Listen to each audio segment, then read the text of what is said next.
Fox nga ava mu kibira okuyiga, bosi we yali amubuzeeko, wabula mu kwekkaanya agenda okwekkaanya jjukira ye yali wawaka ng'alengera ekisolo ekigifaanana oba ekimufaanana.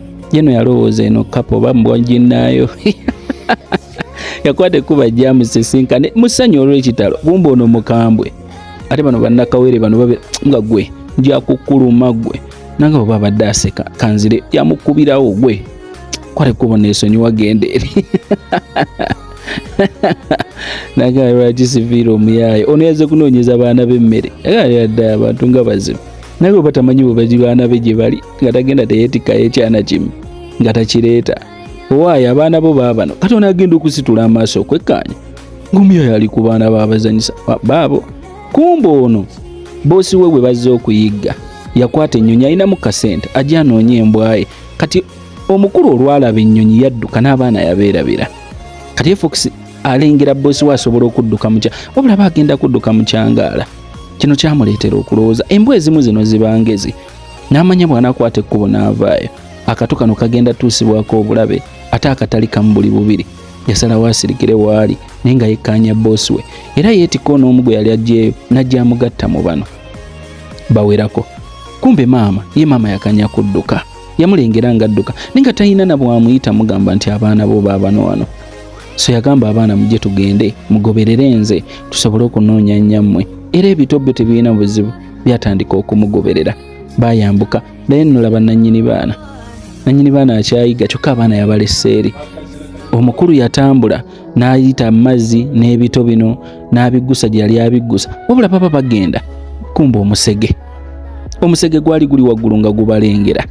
Gyo gino emisege gyo gye tegyagala kumanya azirungazi era omusege guba gukutama guti kumbe ccopa ekomeyo gwadduka ekikumi kati ate ccopa ku luno yapaakingira ddala oba yayimiririra ddala mu maaso ga Fox agenda okwekkaanya nga boosi waavuddemu. Awo waali omusajja yali ayagala embwa eno kuba yali yamuweebwa mukyala we. Yajja n'ayimirira n'agamba Mukama Katonda yamba embwa eno emulengera era eba esobola okuboggola oluboggola lumu ne bajja naye yeetisse ebyana. Guno nno olaba ebisolo bibeera n'omutima bwe guti naye abantu b'ennaku zino tebalina mutima. Aba akyali awo ennyonyi yakavaawo kumbe igeze. Musajja wattu agenda okulengera gye yalesse ebyana ajja ataakirize kyali kikeerezi nga ige ekutteko akaana kamu era yakwatana yaboggola naye nga takyalina kyasobola kutaasa kuba abadde nabo bamututteko omu. Ekiro ekyo yeewogoma mu kiti n'abato n'atandika okuba nga abakuumira eriiso nga jjogi. Bulaba bano abasanze mu kibira ye si wa kibira yakulira waka naye amanyi kimu nti ekito kiba kito baba bali awo waliwo yali asazeeko. Nono naye ayagala kulya ku byana yaboggola n'aboggola era oluvannyuma ono yakwata ekkubo n'atawanyika.